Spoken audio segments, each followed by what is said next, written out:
Donnachadh McCarthy is the director of the Climate Media Coalition. Hello to you, Donnachadh. Good morning, Jonathan. Good morning. So do you think the Just Stop Oil activists have been sent to prison for too long? Absolutely. It's ridiculous that we're actually imprisoning people who are trying to raise the alarm on the seriousness of the climate crisis. And what's actually interesting, Jonathan, is that the public actually is supportive of that.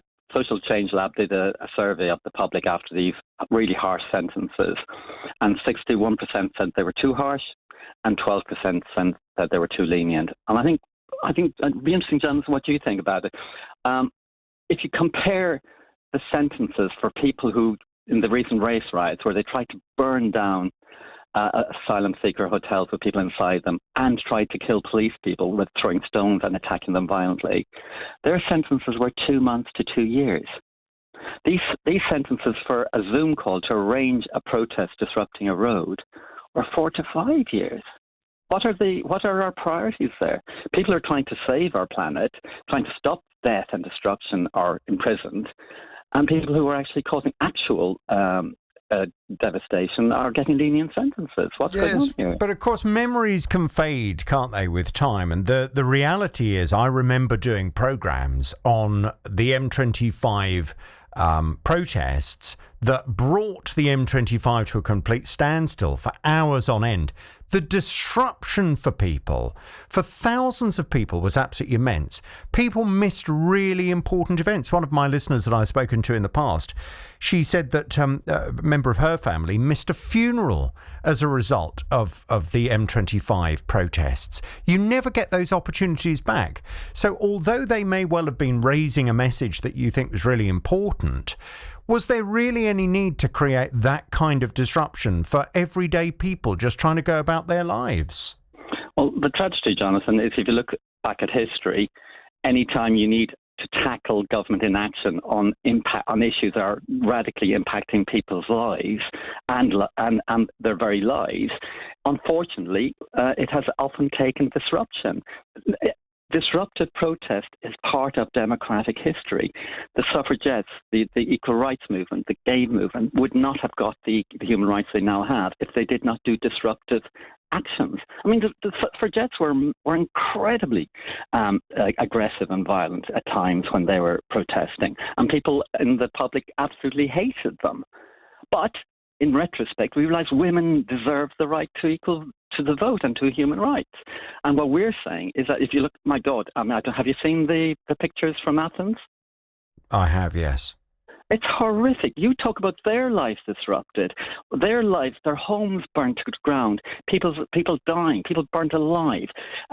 Climate change is real. It's disrupting people's lives, and poor people in Britain are paying the price. There was a report last week came out from ECUI, said that because of extreme weather around the world, food price inflation was hitting directly related to extreme weather. So every family in Britain is now estimated to be paying £370 extra a year in food inflation costs because of extreme weather. The other thing that came out last week, Jonathan, was there was a report about insurance. Because of extreme weather, floods, etc. in the UK, house insurance inflation is soaring. So ordinary people are paying the price for inaction at government level and international level. And that's why these people are putting their freedom at risk to try and save the rest of us. But what of those protests? What have they actually done to change people's minds? Because people that I talk to, those that are against doing anything about climate change, those protests have just made those people even more entrenched in their views. They say, well, look at these people who, want to try and change the way we live our lives. Look at how disruptive they are. The level of hatred that is often directed at those protesters, they've not changed anyone's minds, have they? Well, I remember being part of the gay movement because I'm gay. I'm old enough. When I came out, it was life imprisonment, hard labour to have sex with your partner. People hated us. The tabloids, the Sun, the Mail were pouring hate at us every day. The Pink, loonies, etc. And because of the disruptive action, because of the protests, we got our equal rights. And now people would think that's wrong. And so therefore, yes, protests can cause huge emotions. But if you look at what have they achieved, there are 3 movements in the last 5 years Extinction Rebellion demanded that we should declare a climate emergency. The government did. Just Stop Oil have a call for an end to new fossil fuels so that we take the first step to tackling the climate disaster. The new government has said, yes, we'll do that. And Insulate Britain, which were hated as well, demanded increased investment in insulation to save people's lives, for elderly people, pensioners whose homes aren't insulated. So each of the three movements have achieved their first goal. And I think that actually shows, unfortunately, in that democracy, disruptive protest has a role. You obviously don't believe that the prison sentences are proportionate for those protesters. Do you think any kind of punishment would have been proportionate, or are you against them being punished at all? Well, that's an interesting question. And I don't have a black and white answer to it. What I do, my answer is twofold. First of all, I think you have to accept that disruptive protest normally breaks the law. That's what its intent is. I think, therefore, the proportion it should be more like what it has been traditionally: is community service and a fine. That's what we have done for the last 100 years. That's how we've recognised the balance between breaking the law and the need for disruptive action. The second point I would make, Jonathan, though, which I think is much more important, is that the people who are carrying out the real crimes, the oil company executives, the bankers, and the media executives who are trying to destroy our planet through climate destruction and fossil fuel promotion, they have not been charged. So we have the head of the Barclays, HSBC, Shell, BP, banking billions of pounds, whilst people in Athens are having their homes burnt and people in Britain are having to pay higher prices in food and higher prices in insurance. There is a disconnect here between our legal system. It's not directed towards the real culprits who are destroying our future. OK. Always interesting speaking to you. Donnachadh, thank you very much indeed for your time. Thank you, Jonathan. Appreciate it. Donnachadh McCarthy there, who's the director of the Climate Media Coalition. Well, what do you think? 08081 008800. That's the number for your call. Do you think the Just Stop Oil activists have been sent to prison for too long? Sandra's in Leighton Buzzard. Hello to you, Sandra. Hi, Jonathan. Hello, Sandra. Do you think the Just Stop Oil activists have been sent to prison for too long? No. I don't. No, I don't. I mean, firstly, they're sort of serial offenders here, and they were warned that, if they carried on, that this might happen, and they chose to do it. They, secondly, apparently didn't plead guilty, so that would have affected the sentencing as well. And my thing here is that I think the writers should have got harsher sentences, actually, all of them. If they were there doing damage and, bad things, give them a really harsh sentence. But going back to the Just Stop Oil guys, I just feel that they've had demonstrations on the M25, which is absolutely shocking. I mean, it held people up for ages. And, some people couldn't get to appointments, funerals, weddings, and some people lost money. They weren't paid for that day because their company or whatever didn't pay them. Of course, the counter-argument to all of that is that none of that disruption, none of that, irritation that people will have suffered, and genuine problems that people will have suffered as well as a result of the M25 protests, none of it matters as much as the effect of climate change on the world now. And that was the point that Donnachadh McCarthy was making, that in fact people need to wake up and realise the big problem that this world is facing, and it's climate change. And those people do. I think people do realise that. But the issue that we've got, it doesn't matter what we do. I mean, I'm very worried about climate change. But the fact is that just our little country can't do it by ourselves. China, India, USA, they're all sort of big polluters. We can't do it by ourselves. So they need to look at that. But shouldn't we be doing more than we're doing? What more can we do? Well, there's a lot more that we can do. We could insulate our homes. We could encourage people to buy fewer petrol and diesel cars. We could do all kinds of things, more than we're doing at the moment. Okay, I've got a hybrid car. I bought a hybrid car. My home is as well insulated as I can make it, Is it? Yes, it is. Yeah, because my late husband was a builder, so, we did. Well, you're in the minority, because a lot of our homes are not insulated as much as they could be. And, they're all of the various government grants and things that used to be there to try and encourage people to insulate their homes. A lot of them have just been ended, haven't they? They have, and also, even if they did reinstate the grants, there aren't the actual people to come out and insulate. There aren't enough of these people, and you're going to get rogue traders. So I go back to my point, couldn't we be doing more? Surely the answer actually is yes, we could be doing more. And those Just Stop Oil protesters, I'm sure, would argue that it's that kind of awareness that we as a country could be doing more that they were trying to make everyone conscious of. Right, so why don't they stand for Parliament, get themselves up there? They're a big organisation from the sounds of it, and then change it from government. Change it. Don't just pray. I mean, the thing is, they're saying that it's non-violent as well. It isn't non-violent because they're affecting a lot of people. Also, but it's not the same. But blocking the M25 is not the same as throwing a brick at a policeman's head, is it? Of course not, but it could have provoked violence, couldn't it? If you've got, say, a mother who's got a seriously ill child, and she's trying to get him to a hospital, that mother's going to do anything. That could have provoked something. And, I mean, they were at Wimbledon, they've been at airports, and I think this is just, in my opinion, they've just got to stop this way of demonstrating. It's going nowhere. It just makes people angry. Okay. All right. Sandra, I hear your view. Thank you very much indeed for sharing it. Dave's in Chesham. Hello, Dave. Hello, JVS. Hi, Dave. Do you think the Just Stop Oil activists have been sent to prison for too long? Yeah, I think it's a little bit over the top, really. I think there should be some punishment and probably some custodial punishment because you really want to discourage this sort of very extreme protest, with the blocking of the M25. In honesty, if they chuck orange dust over the snooker or Wimbledon, it just makes it a bit more interesting, And I quite like the snooker, but the stuff where it's really affecting people's lives, I don't think is a good thing to do. But I do, even if it then gets people talking, even if it then makes people aware of the issue and the cause. Yeah, well, yeah. I mean, I guess you can argue that no one thing is all good or all bad. So you could say that that's the silver lining of it. It gets people talking about it. But I also think it makes a lot of enemies. I remember there was another protest that was on an underground carriage or something. It was on an underground train or one of the trains in London.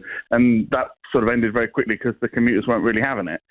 And I've seen other sort of road protests where the people are not really having it and they've kind of folded it up quite quickly. But I think the main thing is it's not about all this other stuff. It's about this one thing. And is that a reasonable 5 years and 4 years? Is that a reasonable amount?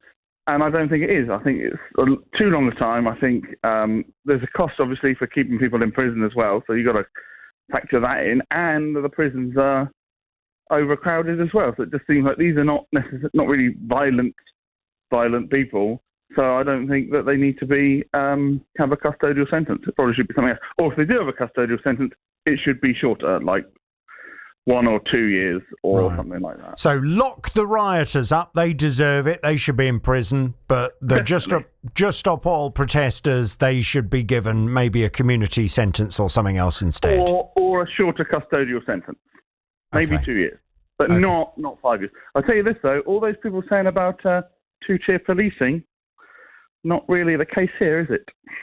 Okay. All right, Dave, thank you very much indeed. 08081 008800. So we've been talking about the Just Stop Oil activists, and I'm asking you, do you think they've been sent to prison for too long? 5 Just Stop Oil activists jailed for conspiring to organise protests that blocked the M25 are launching bids to appeal what are thought to be the longest sentences ever given for peaceful protest. One was sentenced to 5 years in prison, while the other 4 protesters were jailed each for 4 years. They say the terms breached international law and they're longer than those handed to the rioters, where the average prison sentence length was just under 2 years. Environmental campaigners say the long sentences for the Just Stop Oil activists constituted a direct theft of their freedom.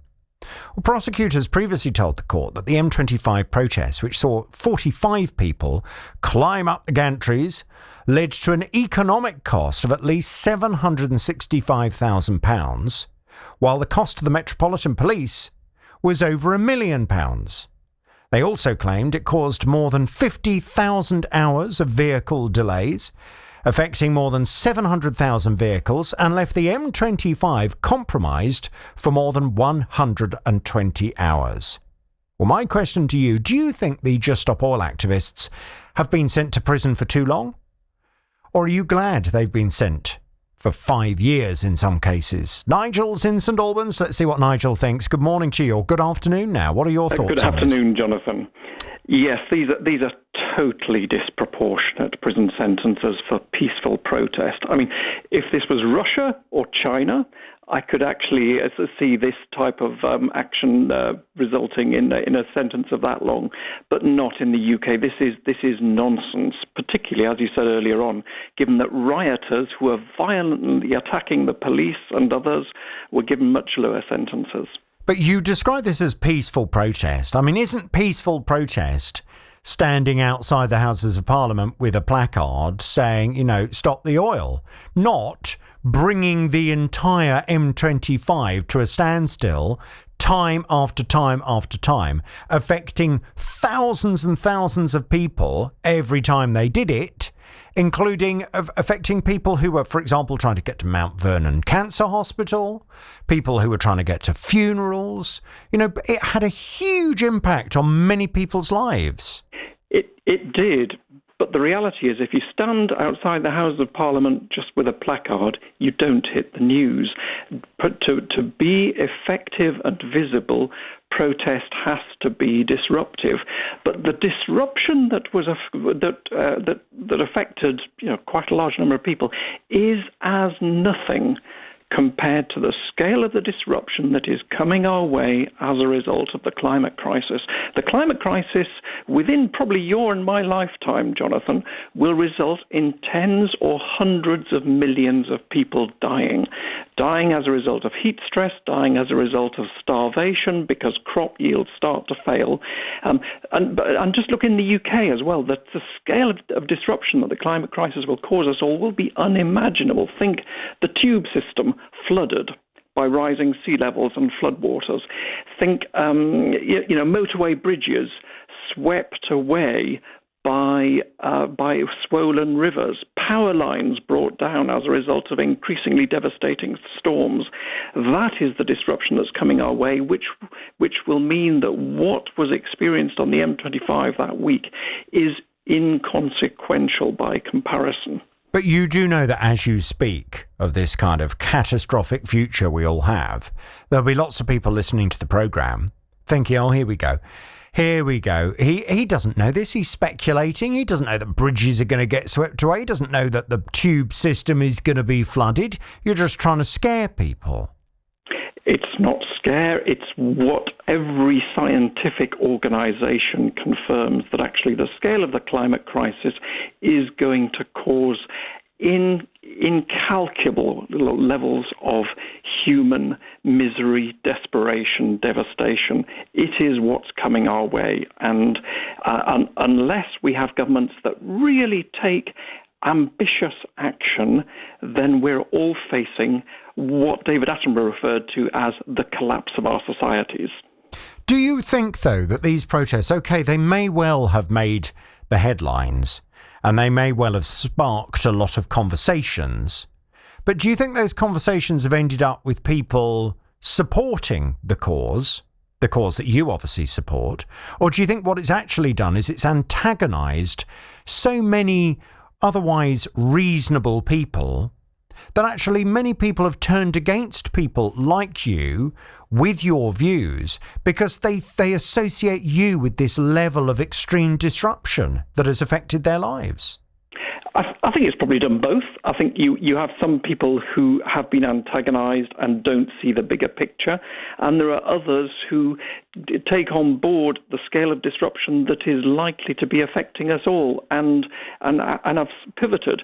And if you look, actually, the current Labour government is certainly doing far more to act on the climate crisis than the previous government. But some of the commitments they've made have been made following this type of protest. So it's changed politicians' minds, has it? Blocking the M25. I think this and lots of other activities have combined to change politicians' mind. The needle has moved hugely in the public opinion in terms of what the scale of the threat of the climate crisis. Probably even 5 years ago, before Extinction Rebellion started acting, most people weren't aware of the threat of the climate to us all. I think far more people are aware now, and that moving of the dial has enabled politicians to actually start to take some of the measures that are necessary for us all if we're going to retain a livable planet. What would you say to people like Sandra, who I spoke to in the last half hour, who was making the point that, you know, the UK is small fry really in the world when you compare us to China and the United States of America, when you look at what they're doing and how they are not taking enough steps to reduce their carbon emissions, for example. Why should we have to make all the sacrifice in this country? What would you say to that argument? I would say, first of all, she's wrong. And actually, yes, China need to do a lot more, but actually they have already rolled out more solar than the rest of the world combined. There were 55% of all solar last year, and they're now installing 6 gigawatts of solar for every 1 gigawatt of fossil fuel based energy production. So they are doing a huge amount, and there tends to be a narrative to say that the UK is very small and it's the only one doing anything. It's not the case. I mean, we are doing a certain amount, and there's a lot more we could do. But every molecule of CO2 matters. It doesn't matter whether it's a molecule that comes from China or a molecule that comes from the UK.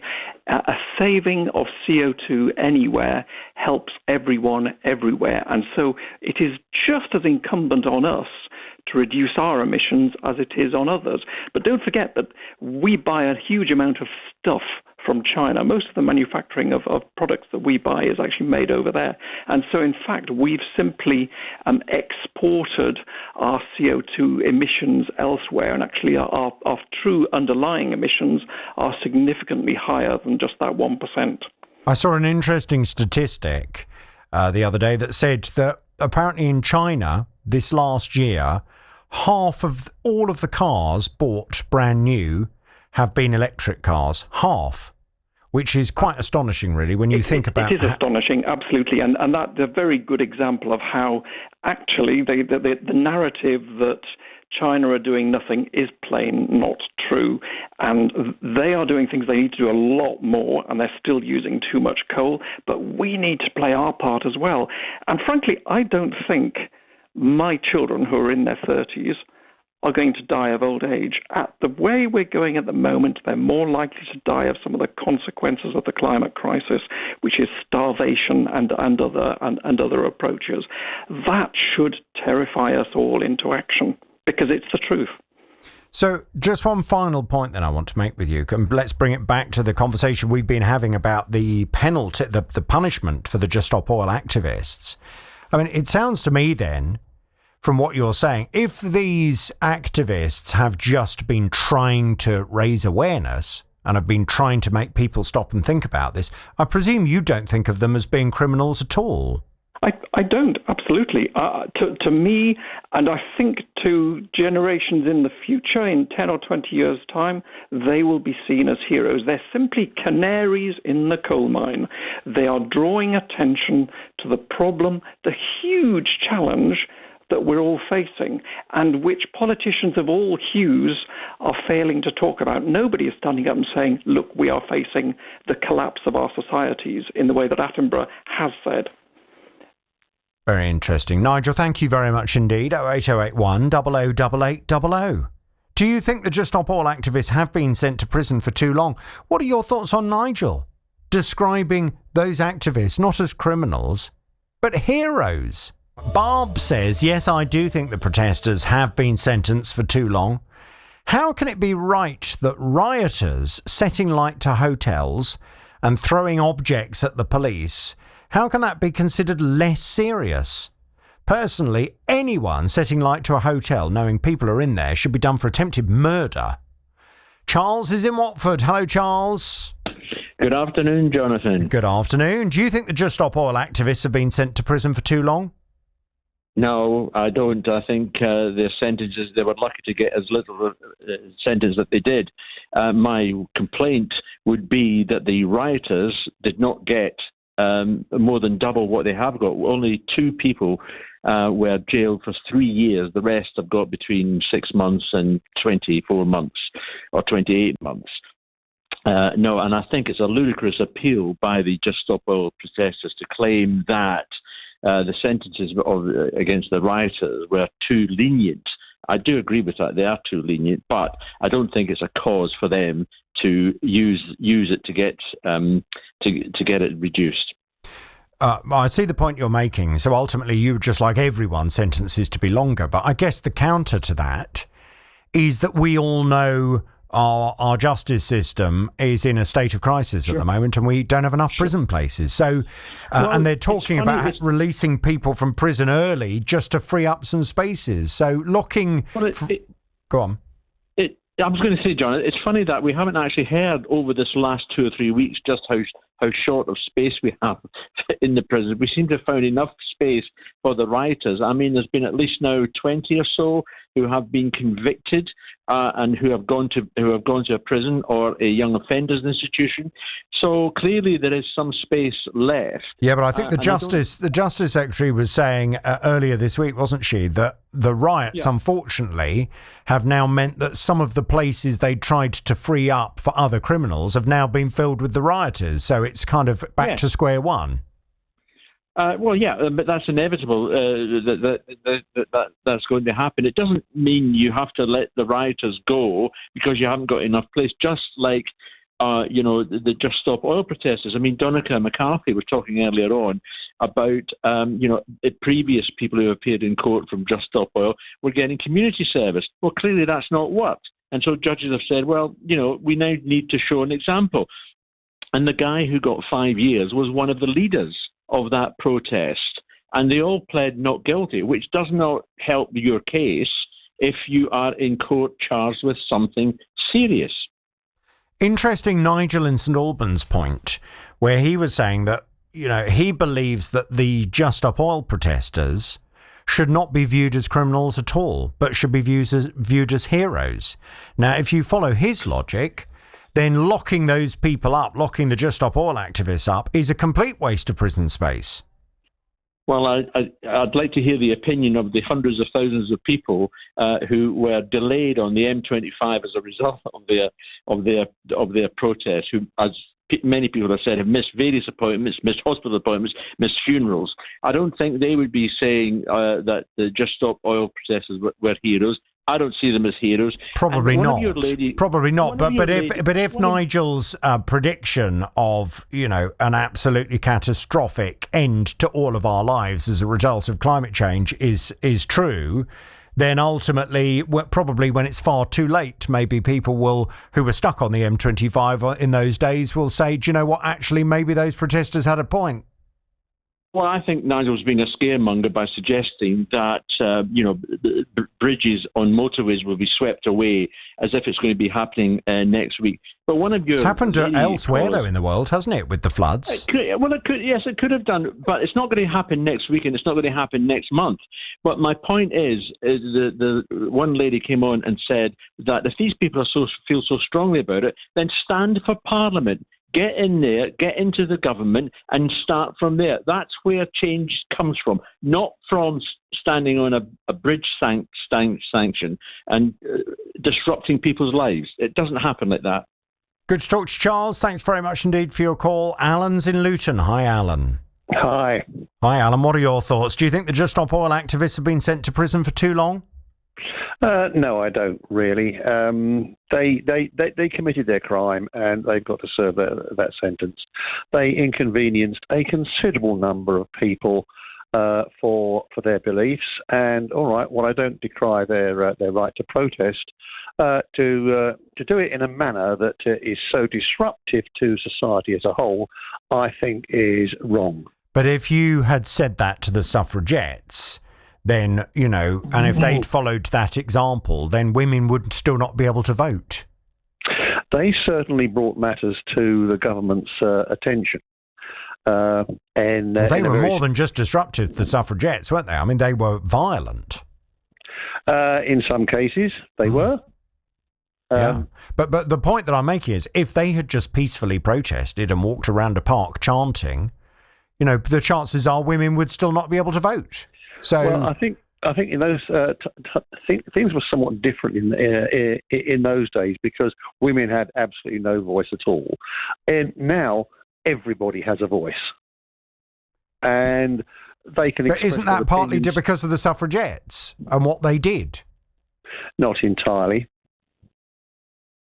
Right. Who else was it down to then? I think it's down to the people actually influenced their big business for one thing. What big business wants, big business gets. But by and large, you've got the oil companies doing this. You've got the sugar manufacturers doing this, that, and the other, and all sorts of wonderful things which we tell the world all throughout. They're bad. They're bad. They're bad. Right. So you can't name just one. Right. But so as far as you're concerned, then protests should only be done in a peaceful way that arguably maybe nobody would even notice. No. If they want to get something done, then yes, they've got to annoy someone. Okay. Wasn't that what the M25 Just Stop Oil protesters did? They didn't, they didn't go out of their way to throw bricks at people. They didn't go and, set fire to things. They commandeered the gantry points over the M25, bringing the motorway to a standstill. Okay, and that in itself is illegal. But there are legal ways of doing it. You make yourself an annoyance to your MPs, your representatives in Parliament. They are the people who are going to make the change. But how do you do that then? Go and chain yourself to the front railings of an MP's house and shout at them every time they come in and out? No, you become for them that annoying buzzing fly that you really can't stand anymore, that annoying dripping tap. Contact them regularly and keep contacting them persistently until eventually they will come to the point where they think, I've got to get rid of this nuisance. And the only way I can do that is by doing this, that, or that. He's giving in to their wishes and adopting their policies that they wanted me to adopt. And persuading others to adopt those policies, because we are a democracy. We can't live according to what minority groups think. But sometimes minority groups can become the majority, can't they? They can eventually, and then of course they would. The argument that was made a little earlier was that if it wasn't for the Just Stop Oil protesters and the kinds of messages and the kinds of awareness they've been making, then people may have voted differently at the general election we've just had. Somehow, I would want to investigate that argument a bit further. But do you not think for some people, climate change was an issue at the last election, and they will have voted based on partly what that political party's view was on climate change? Oh, I imagine there was. It would have had some influence, but I don't. And for some people, it might be a major influence. It might be something that is their particular thing. But a lot of other people voted for many other reasons for the same parties. Okay. All right. Good to talk to you, Alan. Thank you. Martin's in Milton Keynes. Hi, Martin. Hi, Jonathan. Hello. Do you think the Just Stop Oil activists have been sent to prison for too long? Absolutely, yeah. You do? Why is that? Well, I just think it's disproportionate for what they did. Obviously, these people believe that, doomsday's around the corner. Oh, hello. Doomsday's around the corner with the 4 horsemen are coming and the Earth's going to come to a sticky end. Arguably, in certain parts of the world, it already is, isn't it? Look at what's going on in Greece. Look at the flooding that has been visible around the world. For many other countries, they have significantly been affected by climate change already. Absolutely, and the ice caps are disappearing as well. So I think they have definitely a point. I'm no expert on the subject, and it's easy for me to close my eyes and look the other way. But when you think, I just looked at the Office of National Statistics, the government's own website, the average jail time for a knife offence is 8 months. a knife offence, 8 months, and people who want to protest didn't hurt anyone or directly hurt anyone are getting 4 and 5 years. That's not fighting against Putin or the Chinese Communist Party. We don't like your ideas, so therefore we're going to draconianly punish you because we don't accept what you say. It's crazy.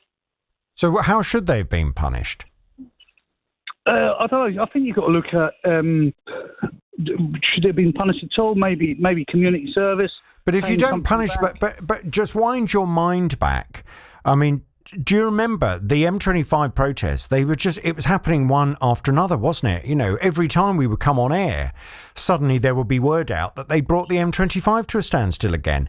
Arguably, unless the justice system was prepared to come down on those people like a ton of bricks and to say, you can't do this, and if you carry on doing it, we're going to lock you up in prison for a long time, then it would still be happening, wouldn't it?